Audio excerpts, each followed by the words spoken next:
தொண்டரடிப் பொடியாழ்வார் அருளிச் செய்த திருப்பள்ளி எழுச்சியின் 8வது பாடலின் பொருள்.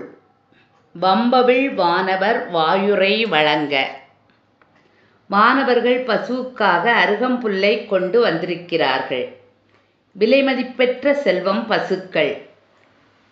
தேவரீர் கண்டருள அழகிய கண்ணாடி என பல்வேறு உபகரணங்களை கொண்டு வந்திருக்கிறார்கள்.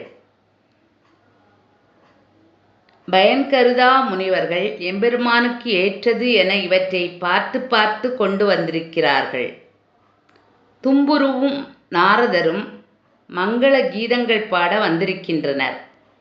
இதையெல்லாம் கண்டருள சூரியனும் ஒளிபரப்பித் தோன்றினான். வானத்தில் இருந்த இருள் முற்றிலும் நீங்கிவிட்டது. புற ஒளி தோன்றிவிட்டது. அக ஒளி தோன்ற நீ எழுந்தருள வேண்டும். நன்றி.